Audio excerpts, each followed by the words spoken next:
Hai semua, buat kalian yang udah menonton dan mengaktifkan tombol subscribe, Mimin ucapkan terima kasih ya. Selamat menonton.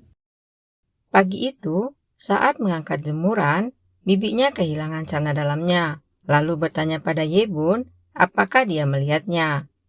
Yebun mengatakan mungkin diterbangkan angin. Lalu kakeknya keluar, tapi Yebun hanya diam saja, sehingga bibinya pun bertanya kenapa Yebun tidak menyapa kakeknya. Yebun mengatakan disapa atau tidak kakeknya akan selalu cuek. Sementara itu, di kantor polisi beberapa wanita juga melaporkan kehilangan celana dalamnya. Seorang wanita menjelaskan pada Jangyol kalau celana dalam yang seharusnya dipakai hari ini telah hilang, sehingga sekarang dia tidak pakai celana dalam. Jangyol yang merasa risih pun melihat Jomu, lalu menyuruhnya untuk menggantikannya. Saat Jomu berkata berdebah itu tidak tahu sopan santun pada atasannya, wanita itu malah berkata yang tidak ada bawahanku, karena telah dicuri. Jangyol lalu menerima telepon dari rekannya yang bernama Sangjun di kantor pusat, kalau telah ditemukan mayat seorang wanita. Saat mengetahui kalau ada tato kupu-kupu di tangannya, Jangyol mengatakan pastilah itu ulah baik. Yang membuat Sangjun berkata, kalau semua bukti yang berkaitan dengan baik pasti tidak diterima. Dan curiga kalau baik sudah menyuap jaksa. Sangjun pun meminta Jangyol agar secepatnya kembali pindah ke Seoul. Karena baik semakin leluasa saat tidak ada dia. Pagi itu, bibinya pun meminta Yebun untuk pergi memeriksa sapi milik Gwangsik. Dan meminta Yebun untuk pergi menaiki bus, karena Gwangsik sedang sibuk dan tidak sempat menjemputnya. Saat keluar, kebetulan Jangyol datang dan menawarkan tumpangan, karena dia juga akan pergi ke arah yang sama. Karena takut Oki salah paham, Yebun pun mengirim pesan pada Oki dan memberitahu kalau dia hanya menumpang mobil Jangyol. Yebun bertanya pada Jangyol apa tipe kepribadiannya. Karena Jangyol hanya diam saja, Yebun pun mengatakan kalau dari sifatnya yang murah emosi, pastilah Jangyol tipe psikopat. Karena mengantuk, Yebun mengatakan kalau dia kurang tidur karena Jangyol dan meminta agar dibangunkan jika sudah sampai. Saat terbangun, Yebun ternyata sudah dibawa ke Seoul oleh Jangyol. Saat mendengar Yebun hanya menggerutu, Jangyol pun ikut marah. Lalu melihat, ternyata Yebun sedang tertarik pada sebuah baju. Karena tidak membawa uang, Yebun pun meminjam uang Jangyol. Ternyata, Jangyol meminta Yebun untuk memegang bokong seorang pria. Pria itu adalah baik yang dicurigainya. Jangyol pun mendekat, lalu menempelkan permen karet di belakang celananya. Yebun pun permisi, lalu memegang bokong baik. Setelah memberitahu yang dilihatnya, Jangyol pun memberi ATM-nya karena Yebun ingin membeli baju tadi. 기다려. Jangyol pun akhirnya masuk dan menemui Baik. Lalu bertanya buat apa dia membeli perahu banyak seperti yang dilihat Yebun. Jangyol lalu berkata kalau dia tidak lama lagi akan kembali ke Seoul. Setelah Jangyol pergi, Baik lalu memanggil seorang pria dan mengatakan kalau mereka harus membunuh Jangyol. Di mobil, Jangyol bertanya apa Yebun tidak pernah melihat pria yang dilihatnya saat memegang bokongnya. Yebun pun mengatakan karena cuma sebentar jadi dia tidak melihat semuanya. Yebun bertanya apa hubungannya dengan pria itu, tapi Jangyol mengatakan kalau itu bukan urusannya. Karena takut dilihat oleh Oki, Yebun pun turun di tempat lain. Sambil mengatakan takut ada rumor kalau seseorang melihatnya. Jangyol bertanya apa karena Sunwo, tapi Yebun malah berkata kalau dia seorang selebritis di daerahnya. Jangyol pun lalu minta Yebun untuk tidak lupa mengembalikan uangnya. Tidak lama setelah mereka pergi, seorang pria pun melompat pagar. Melihat Yebun pulang, Oki pun mendatanginya. Yebun pun lalu mengatakan kalau tanpa sadar Jangyol membawanya ke Seoul. Saat Oki bertanya tentang baju yang dipakainya, Yebun pun lalu menjelaskan kalau itu dibelinya dengan meminjam uang Jangyol. Oki pun lalu menasihati Ye-bun untuk tidak menerima atau memberi apapun pada Jang Yeol. Ternyata, sampai di rumah bibinya pun memarahinya karena tidak pergi ke tempat Guangxi, lalu menyuruhnya pergi saat itu juga. Selesai memeriksa, Ye-bun pun mengatakan pada Guangxi kalau sangat melelahkan mempunyai kekuatan seperti sekarang. Guangxi mengatakan kalau itu adalah berkah, apalagi digunakan untuk berpacaran. Lalu bertanya pada Ye-bun, adakah yang ingin diajaknya berpacaran? Guangxi mengatakan kalau kekuatan itu bisa tiba-tiba hilang dan meminta Ye-bun untuk memanfaatkannya sebaik mungkin. Ye-bun lalu permisi untuk memegang bokong Guangxi. Ternyata, Guangxi disukai oleh banyak wanita cantik. Sebelum pulang, Guangxi memberikan Ye-bun susu dan berpesan agar menghangatkannya terlebih dahulu. Ye-bun pun lalu menemui Sunwo dan memberikan susu pemberian Guangxi tadi. Melihat bokong Sunwo, Ye-bun pun lalu ingat perkataan Guangxi kalau kekuatannya bermanfaat untuk mengetahui sifat orang yang kita sukai. Tiba-tiba sebuah kertas terbang ke arah bokong Sunwo. Kesempatan itu pun ingin digunakan Ye-bun untuk memegang bokong Sunwo. Tapi tiba-tiba Jongbai datang dan mengambil kertas itu. Lalu meminta susu yang diberikan Ye-bun tadi. Setelah meminum susu itu, perut Jongbai pun terasa sakit. Sehingga Ye-bun mengatakan kalau dia lupa memberitahu untuk menghangatkannya terlebih dahulu. Ternyata, pria yang melompati pagar tadi adalah pencuri celana dalamnya. Pagi hari, wanita yang melapor kehilangan celana dalam hari Rabu saat itu, kehilangan celana dalam hari Jumatnya, lalu kembali menjemur celana dalam hari Sabtu dan Minggu. Jomuk tiba-tiba datang, lalu mengajak mereka pergi, dan mengatakan kalau ada kasus kehilangan berantai. Di TKP, Jang Yeol pun merasa kesal karena ternyata kasusnya pencurian celana dalam. Lalu wanita yang melaporkan kehilangan itu pun mengatakan kalau celana dalam hari Jumatnya juga sudah hilang. Lalu tersadar kalau celana dalam Sabtu Minggu yang baru dijemurnya juga hilang. Sehingga wanita itu pun mengatakan, berarti sampai hari Minggu aku tidak akan pakai celana dalam. Jomuk mengatakan agar mereka tetap tenang dan mempercayakan padanya, karena dia pasti akan menangkap pelakunya. Mereka pun lalu mengadakan rapat. Karena tidak ada bukti kamera CCTV, Jomuk meminta mereka untuk lembur sampai pelakunya tertangkap.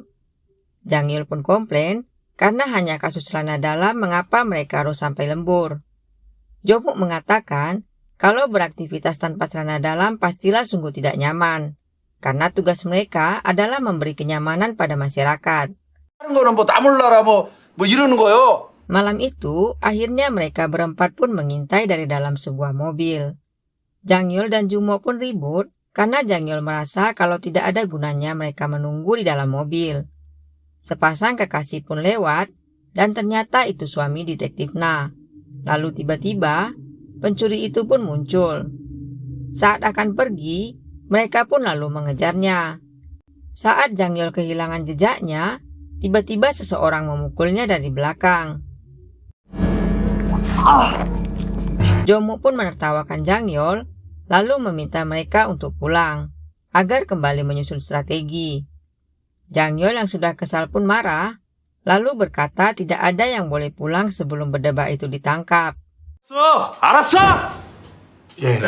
Saat Jang Yeol pergi, Jomuk tersadar kenapa dia ikut menjawab, karena dia seorang atasan. Mereka pun akhirnya kembali pergi. Jang Yeol lalu meminta detektif Na dan Oki untuk berpencar, bahkan memberi mereka perintah. Sehingga Jomuk mengatakan kalau dialah kaptennya, tapi Jang Yeol tetap memerintah Jomuk. Dengan berat hati, Jomuk pun akhirnya melaksanakan perintah Jang Yeol. Tiba-tiba, pencuri itu pun lari dari belakang Doki, bahkan melewati Jomuk. Detektif Na yang sudah bersiap-siap pun langsung mengejarnya. Tapi lagi-lagi, dia kehilangan jejaknya. Sampai Jang Yeol muncul, lalu mengejarnya. Tapi Jang Yeol juga kehilangan jejaknya. Lalu tiba-tiba, Seseorang memukul kepalanya lagi. 이번엔 밥그릇을 맞았다며?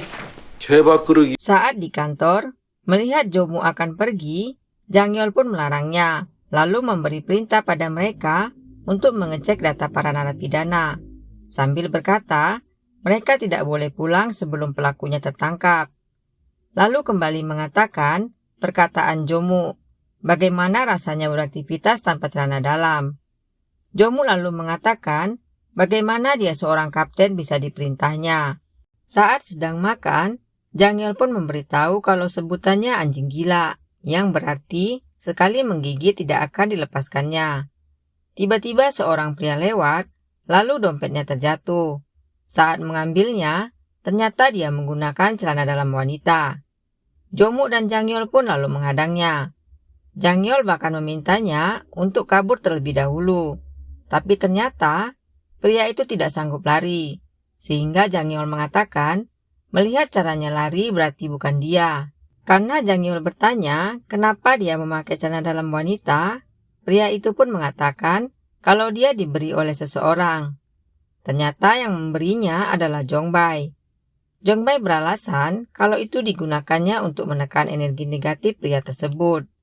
Dan celana dalam itu pernah dipakainya, karena itu merupakan salah satu ritualnya. Jongbai pun meminta mereka untuk maklum, karena itulah caranya untuk mencari makan, yang membuat Jomu ikut bersedih. Tapi Jangyol tidak percaya begitu saja, sehingga meminta izin untuk menggeledah rumahnya.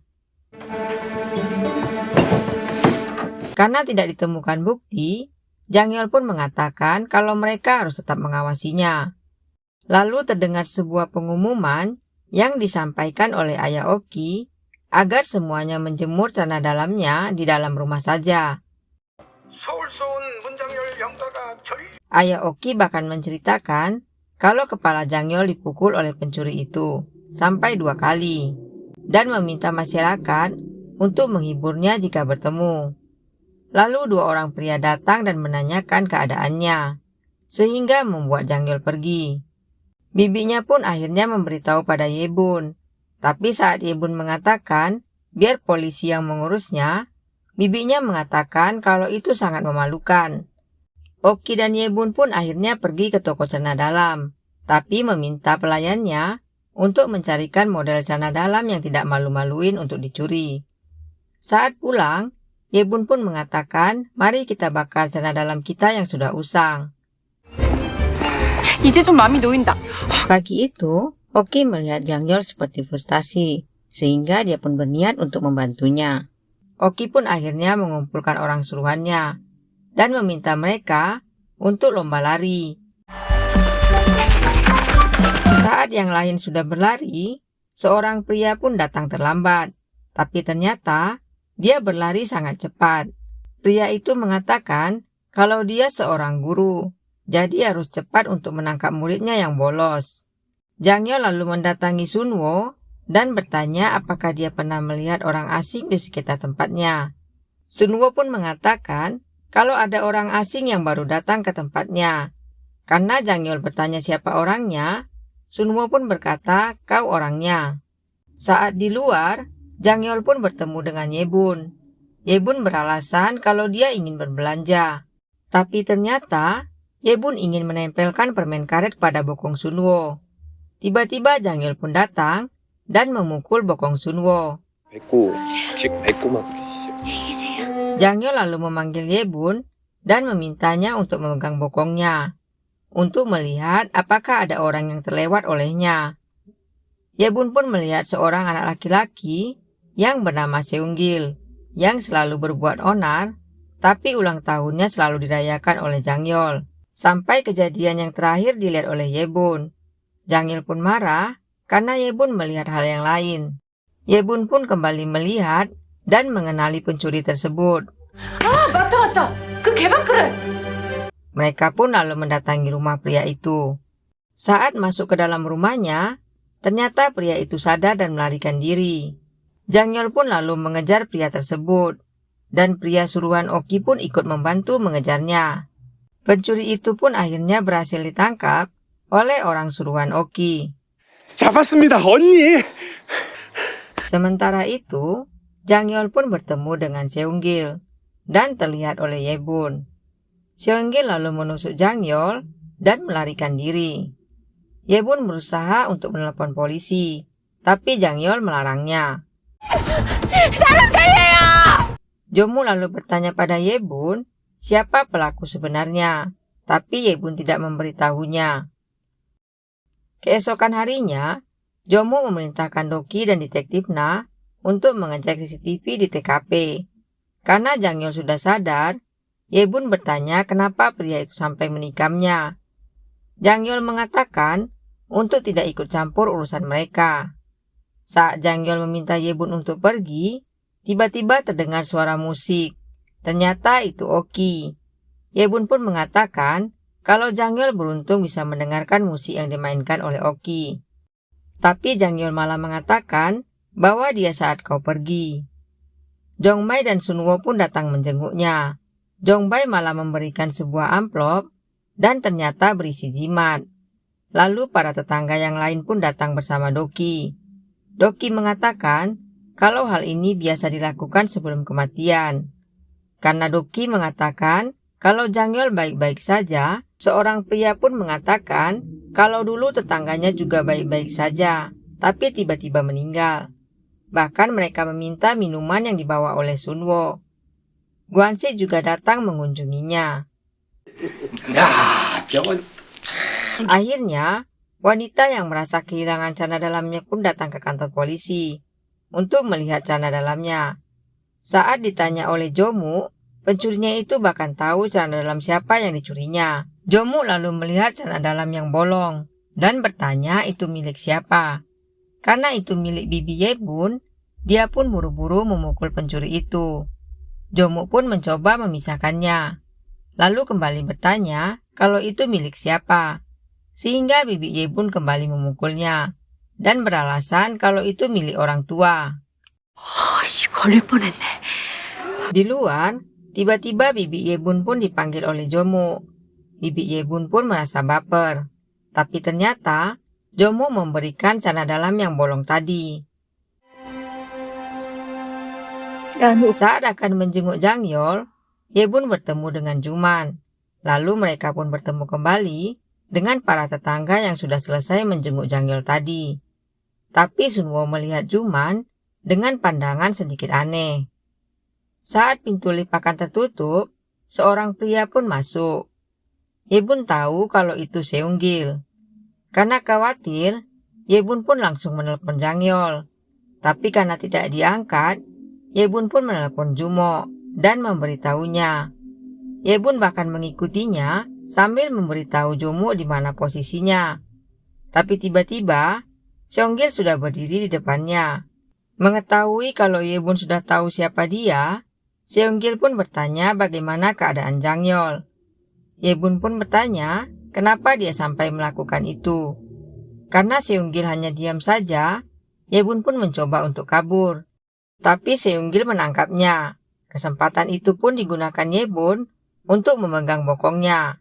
Ternyata, Seunggil melakukan itu karena ibu panti asuhannya sedang sakit. Sampai akhirnya, Baik datang lalu menawarinya untuk ikut bekerja padanya. Ternyata sebelumnya, Jangyol juga sudah pernah ditikam oleh Baik. Dan Jangyol mengatakan, kalau ditikam kembali di era itu, dia tidak akan apa-apa. Itulah sebabnya, saat kejadian itu dia menusuk di bagian yang sama.